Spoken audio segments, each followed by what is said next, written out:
Well, hello, everyone, and welcome to another episode of The Pulse, where we talk to digital health experts, influencers, and entrepreneurs from all over the world, disrupting healthcare one conversation at a time. I'm your host, Dr. Maida Fan, and today I'm super excited to be talking to our guest today. But just before that, a quick reminder to like our LinkedIn page, subscribe to our YouTube channel. We're also on 6 different podcast channels, including Spotify and Google Podcast. So tune in over there if you'd like. So today we have with us Dr. Khurram Sadiq. He is a neurodevelopmental psychiatrist, was included in the Leading Physicians of the World 2017 edition. He's a social media, gaming, and mental health expert and 4 times TEDx speaker. Thank you so much, Dr. Khurram, for taking out the time, and welcome to the podcast. Thank you so much, Dr. Maida, for inviting me here. It's my honor. All right. So you're a practicing psychiatrist, you do TED Talks, and you also have a very niche area of special interest, which is social media, gaming, and mental health. So just tell me a little bit about how you ventured out into all these different domains. All right. Okay. I'll start from the very start. and this is a story where I tell a lot of people. And I remember when I was in grade 7, like I was an average student. I was not extraordinary. I had my spurts, but then it would develop into troughs and plateaus. And one day my father, like he was a perfectionist. So he was driving, and I come from a Pathan background. So imagine a Pathan father talking to you, grade 7, we talk about 1980s. And he told me, he said that I don't know what to do with you. You are so consistently inconsistent. And I kept quiet for a bit, and I said, but this is a consistency, isn't it? Yeah. He looked at me, he gazed at me, and he kept quiet. And the reason he said that I'm consistently inconsistent was because I was into too many activities at the time. So I would get myself enrolled in singing, math competition, quiz competition, apart from that, because I found that doing something on its own, like just concentrating on academia, was such a boring thing to do. You have to branch out. And that I gathered from a very early age, like around when I was 10 or 11, that I have to be doing something all the time in order to have my interest or to keep my focus on academics. I need to have something extracurricular. So I was crap at singing. I was crap at doing math. I was good at quiz competition. I won some, I lost some. But good thing I noticed was my public speaking. My public speaking was good. And despite of having an introverted preference, I still like that because I wanted people to share my ideas, to look into that. And not many people know that I stutter. I used to stutter quite a lot, quite massively. Interesting. It has improved. It has improved massively because what I did was I put in pauses in order to get my message across. At that time, not realizing that it's actually one of the rules of public speaking to have pauses in the right places. And that's what I used to do. So from there, it developed. I went into debates at different level. And when I came to this country, and I'm in UK, that was 2003. And I remember I had not used PowerPoint. So I asked one of my Indian friends to come and help me out. And my idea was to put everything on a PowerPoint and just narrate it. So I did my presentation, and my consultant was furious. He said, "Are you here to hypnotize us? Because half of the audience is asleep." And then I reflected on it. And then I started changing the way I do things. I started to have narratives. I used to have storylines. And it built up from there, slowly and gradually, from local level to a regional level.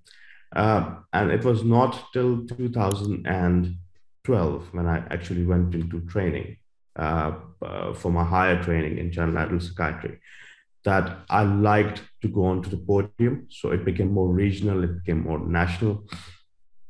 And in 2012, I came across TED Talks, and I loved the idea.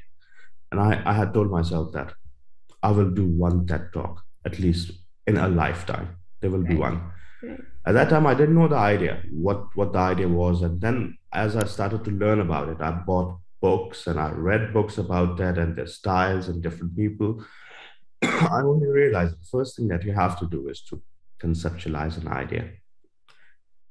My first TED talk, it took me 2.5 years to conceptualize an idea. And because I'm into very niche areas, as you mentioned, gaming, social media, compassionate leadership, and then neurodiversity, more on the lines of autism and ADHD. So I started developing those ideas simultaneously, and then I started applying in 2016. Applications after applications after applications, a lot of rejections, a few shortlistings. And then I finally had my first breakthrough in Lahore. It was a TEDx event called London College Women University. And they shortlisted me and they invited me over, and that was it. But before I started to become a TEDx, I realized that just speaking on a podium is not going to be enough for me. What will be enough is if I learn about it. And I enrolled myself in a program called Speak Up Challenge. And I used to finish at 8 o'clock, my work at 8 o'clock. I had to go to central London, do 3 hours of public speaking at least for 3-4 months. And I realized that public speaking is a science. It is a proper science. Like, Tom, Dick, and Harry can get up and get on the stage and make a difference. Yeah. All the orators and all the public speakers, they have gone through this process of doing that. And from then onwards, like in 2019, I had one. My second one is in 2020. I had two last year, 2000, about gaming as well as autism. And hopefully I'm going to have one this year as well. But that's going to be a big one. Oh, that sounds amazing. So what I'm hearing is that since childhood, you had different areas of interest. You refused to be put in a box, which is great. Yeah. And there's a method to this madness, right? So there's absolutely. And I got it from my father because he was just like that. He expanded his, and he just narrowed his repertoire in then. And he concentrated on a few subjects. And that's what I did. I was learning so many things. I became engrossed into many things. But then I pick it up, get interested in it for a few months. And then I knew this is not my thing. And then I would let go of it. Because it's very difficult to let go of things. People at my stage, they don't. They just accumulate. But I believe in picking up a few things, concentrating on it, and making the best out of it. Right. My father once said that I don't mind if you become a shepherd one day. They say in Urdu, अगर पढ़ नहीं सकते तो बकरियां चराओगे. But if you want to be a shepherd, I want you to be the best shepherd around. That's amazing advice. Yeah. No, absolutely. Like whatever you do, just do the best at it. So I'm just going to narrow in on social media now. And so social media nowadays, Dr. Khurram, has not only changed the way people view the world, but how they view themselves as well, with everyone going online, sharing bits and pieces of their personal lives, professional lives. There are various and countless social media networking websites. And so now these likes, comments, views, engagement, they've sort of, rather than performance metrics, they've become metrics for validation and self-worth and self-esteem. And so in your experience, how has social media really impacted mental health? Well, again, I'll start from the very start of social media. Social media was created to share to share knowledge, to enhance interactions. And it did to a certain bit. Like the first social media platform that was created by China that was way back in 1999.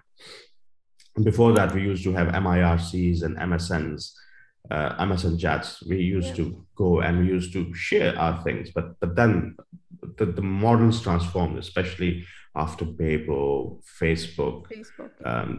Twitter. Everything changed after that. The whole world just turned around on its face. And initially, everybody thought that it's going to be of beneficial to us. Like, don't get me wrong, I'm not against these social media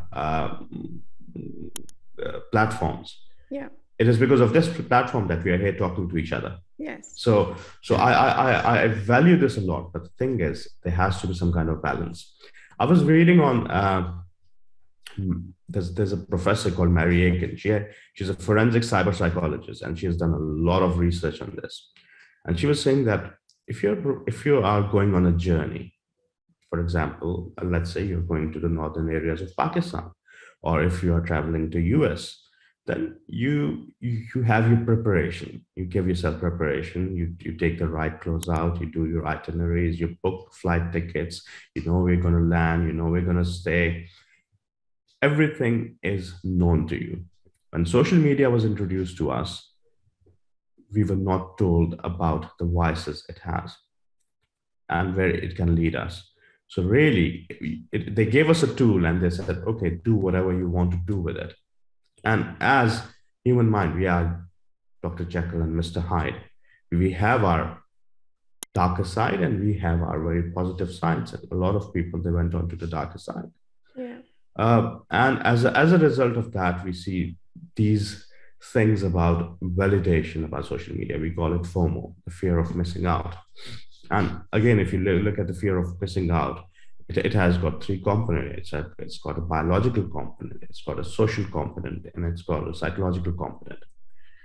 We have become nosy Parkers, basically. Like it's the deep privatization of I won't say privatization. It's deep privacy of our own privacy. It literally render us open right in front of everybody. Yeah. But the thing, what we do not see is that when people put on stuff or when people share the stuff, that's a snapshot of what they're doing.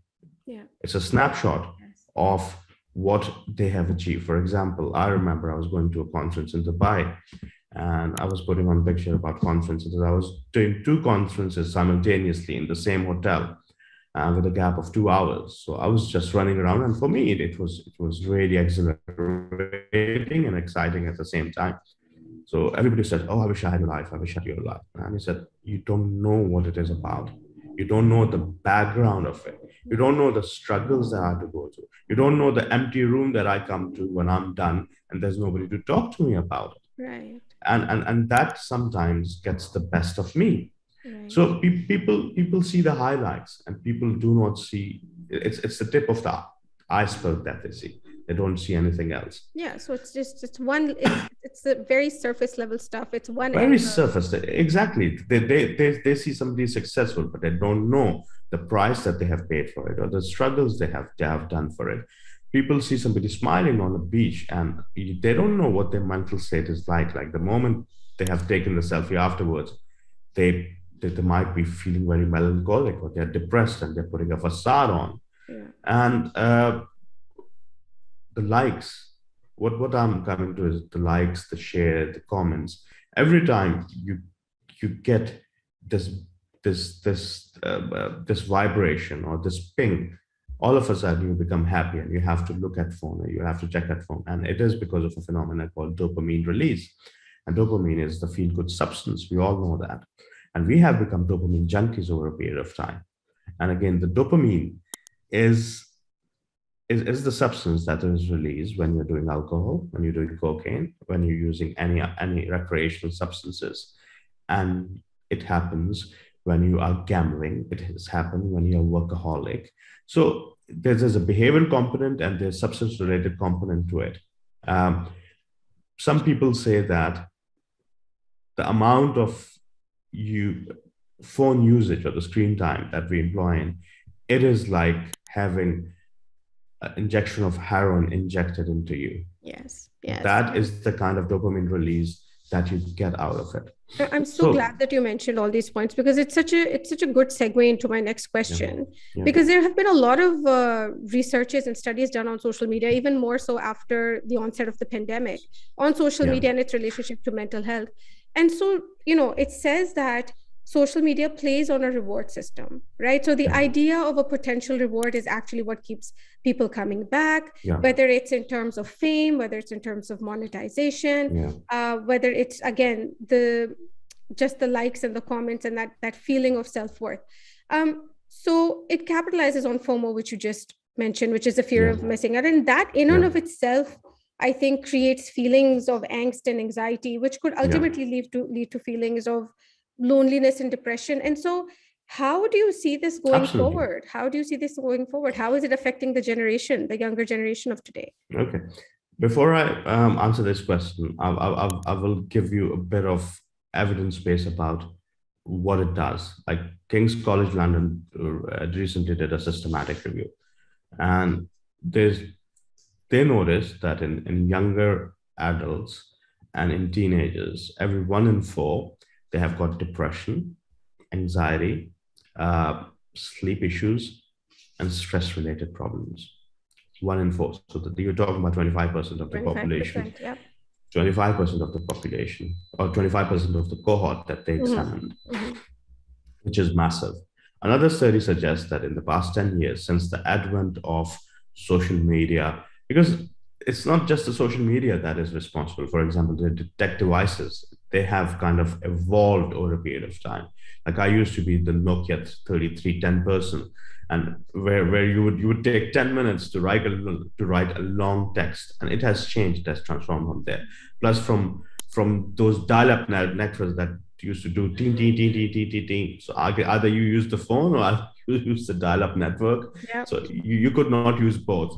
Yep. So from there, the Wi-Fi, 5Gs, the tech devices, and then the social media platform. It's a triad which has caused all of this. And again, saying that, I'm not an anti-social media person. No, of course. I've got my Insta account. I've got my LinkedIn, Facebook, you name it, and I'm thinking of going on to TikTok. I think why not? That's it for a very long time, exactly. Yeah. But recently, I'm seeing very good use of it. Yeah. So it's actually the use. It's the use, how you use those devices. We know that this is not going to go away. Our generation, or my generation, I have come from a time where I have seen transitions. Like my first gaming platform was a TV game with used to have 2 vertical sticks and a cursor moving between the 2 sticks, and we used to play that, and then followed by Atari, and then we saw the video VCRs, the CDs, the DVDs, the Blu-rays, and now like Blu-rays are obsolete. Like it's the online streaming, Netflix, Amazon, Apple, everybody is. I mean, your generation has seen the evolution. Actually, has evolution exactly, step by step. Yeah. Because I remember when I was cleaning my study with my 2 nephews. Back in Pakistan a couple of years ago, and I came across a stack of videotapes, like the old dusty box, and they became very fascinated. I said, "What is this, Mamu? What is this, uncle?" Like, yeah. And I said, "This is something that we used to watch videos on." Yeah. They looked at it and they started swiping it, and nothing happened. And then one of them, they put it into the air so that probably there's some noise, some voice coming into it. And then they looked at me and I looked at the thing and threw it away. And the Mamu might be going crazy. So they have not seen the transition, but this is not a transition. This is here to stay. This virtual world that we're going to live in. But the thing is, we have to balance it out by some ways. We have to still live in reality. We still need to be grounded by it. We still should know that social interaction, I think pandemic should have taught this lesson to us. Although the Zooms and the Teams, they kind of hit the roof doing that, like the way, and it was for the right reason. Like again, in my medicine, people who never used to attend my clinics, they started attending it on Zoom and Teams because they were so anxious about coming. So there's a very good advantage of it. At the same time, you have to look at the other side of it, that it can be really, really detrimental to a person's mental health. Detachment from all the reality, social interaction. And that's what happened in the pandemic. We were not able to meet people, meet our relatives, meet our friends, and imagine what happened to us. Yeah. We were literally people with depression, people with anxiety. It propagated to such an astronomical level during that phase. And we should realize that we humans are meant for social interactions. Absolutely. The world might change around us, but we should be grounded that social interaction is the basic thing that we should be doing, even if we are using these devices. No, absolutely. I think you hit the nail on the head. The thing is that, ever since these articles, and there's a lot more awareness now about the impact of social media on mental health. And so people have started talking about the digital burnout and sort of taking a break from social media, unwind, unplug. But then I think to myself, if I even talk about myself, 90% of the workforce is online. I work online. I deal with 3 different devices during the day. And a lot of my work, I am from the marketing background. So I make my work through social media. Yeah. And so it's very easy to get distracted and not stay focused. But so my question is it possible, first of all, really to take a break? And how effective is it? Okay. Now, before I go there, I think I missed something which is very important. These social media platforms, they are free, but they aren't free as such. Yeah. Like, amazing. No, that was very well said. Do you know what is the commodity there? Yeah. Us. We are the commodity. Of course. A thought process are making somebody a lot of money. So they need our time. And our time becomes their money, not our money. Their data. Exactly. The data, the concentration, the time, the more time you spend on a social media platforms, the more money the big industries are getting out of it. I will quote the CEO of Netflix.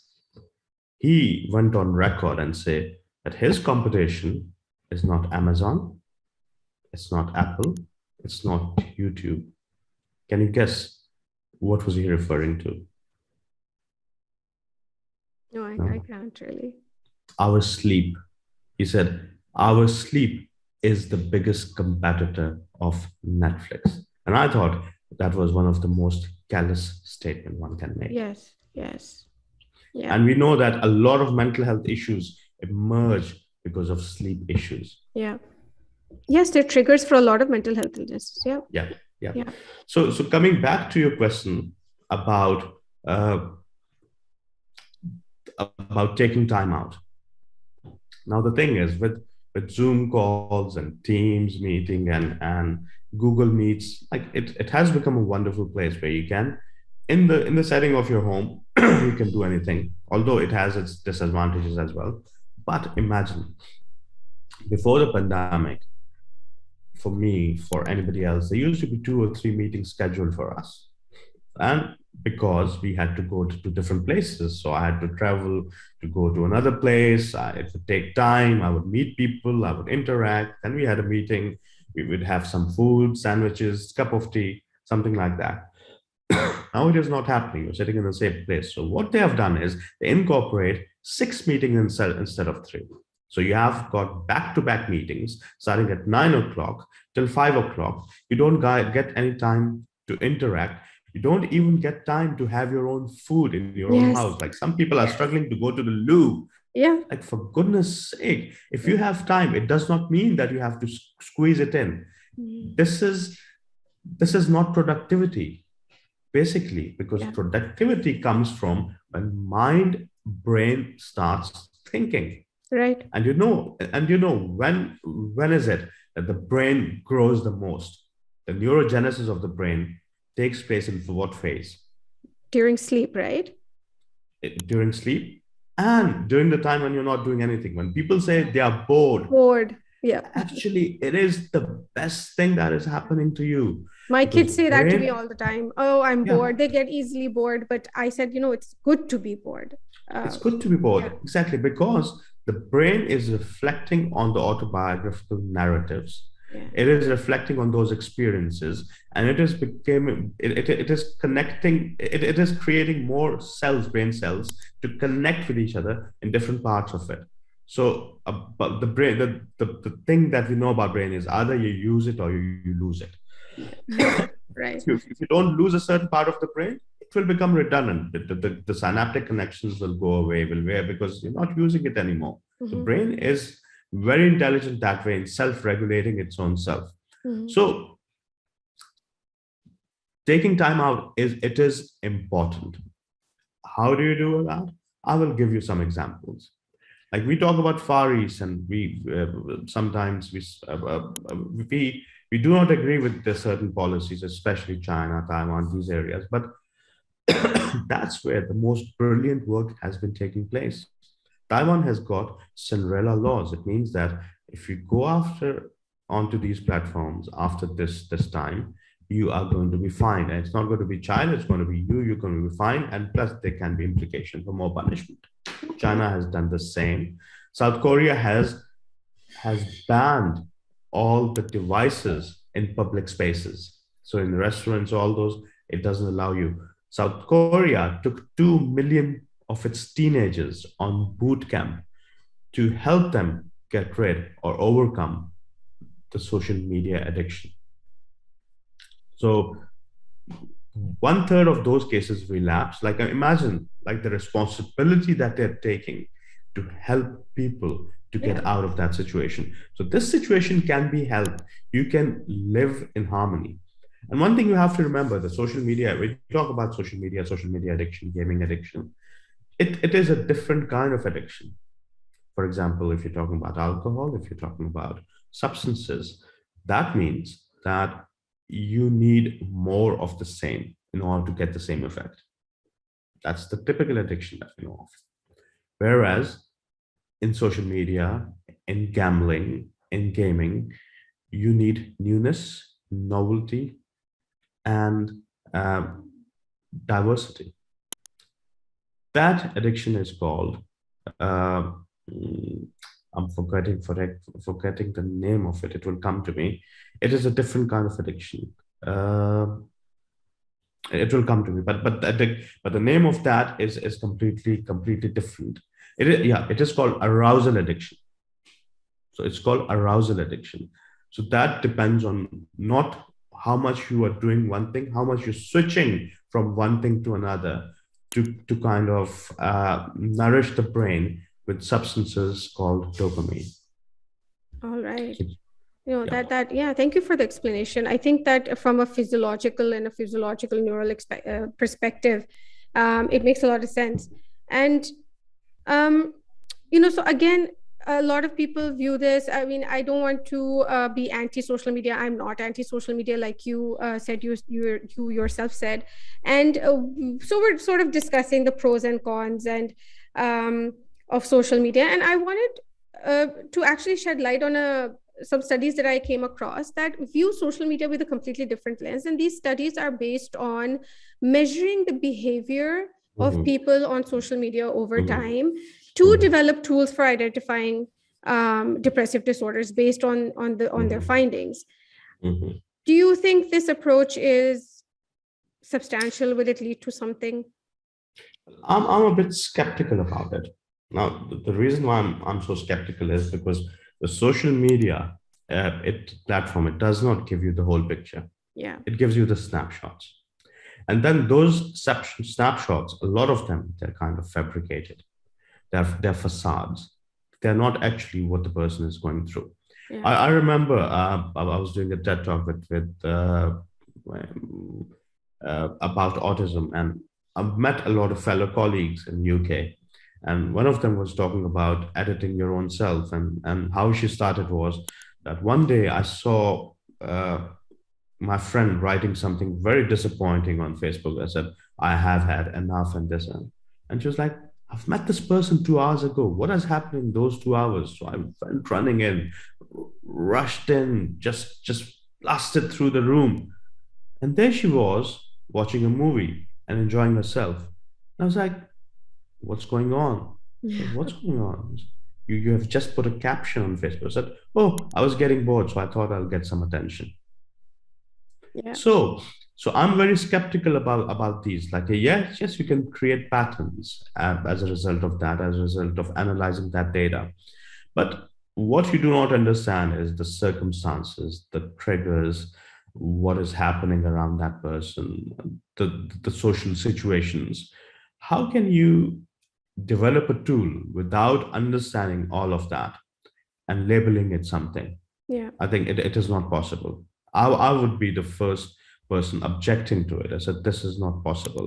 If you're trying AI to replace something, which is human interactions, because what humans understand about each other, nobody else can. Yeah. Otherwise, it's going to be a checklist. Like I can talk to somebody, and based on the checklist, without taking the context in, I can label anybody psychotic, depressed, anxiety, because I'm not seeing the context of it, and I'm not interested in the context of it. So it's not just a snapshot; it's a longitudinal thing that we have to see about a person. And although they say that they look at the history, but again, it's not the history, it's the snapshot of that history.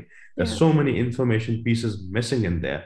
How can you relate to each other when you do not know the circumstances, the personal situation, the triggers? Right. Right. And just to wrap up, I know that you mentioned, you gave these references of Taiwan and other countries who are at the state level helping out their populations in battling with this. But we also know that in the emerging sectors like digital health, there are a lot of resources and a lot of tools that are helping people gain access to more affordable mental health services.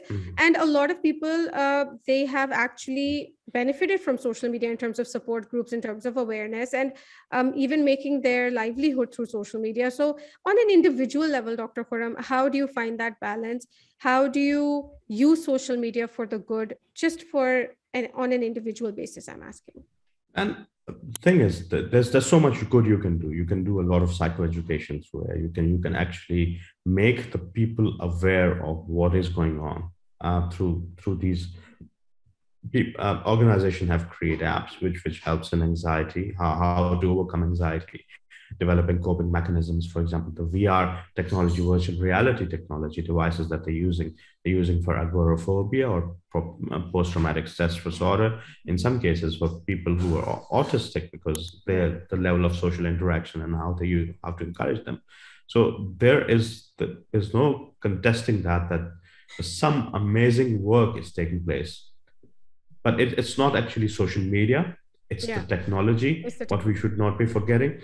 But nowadays, what I'm seeing a lot is on Instagram and on Facebook, lots of psychologists, they're coming in and they're sharing their 2 pence. But the problem is, if you look at the background, they have just qualified.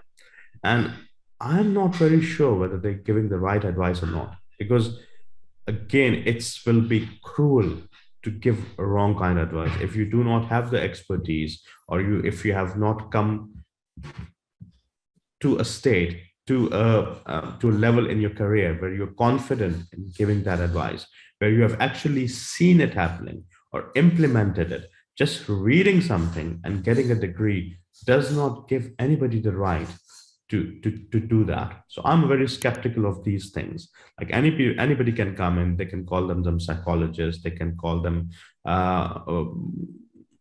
mind coaches, or so many different names of well-being mentors, those kind of things. But if you look into their history, they're very young, they have just qualified. Again, I see it more as from a fame point of view and developing their own services and monetizing it eventually, which is not very helpful. So one has to be very aware. If you're seeking some advice, you need to get into the background of the person, who the person is, what is their expertise, and then seek their advice. Otherwise, it becomes very hodgepodge and it becomes very dodgy. And we had cases in Pakistan where it came to the surface. So don't want that. But again, on the other hand, technology-wise, yes, we are moving into a digital realm, but at the same time, we should keep it hybrid. In all honesty, a hybrid means you see face to face and you see things remotely as well at the same time. And if you see at some point that the remote consultation is more complex, then you make it face to face. This is how it should be. Right. No, I think great advice. And yes, everybody that is seeking help online, definitely do your vetting first. Make sure, authenticate the source, make sure that the person at the opposite end is in fact there to help you and has that sort of background and expertise. Thank you so much for your time, Dr. Khurram. No I hope problem. that we can do this again, and all the best for the future endeavors. Thank you so very much.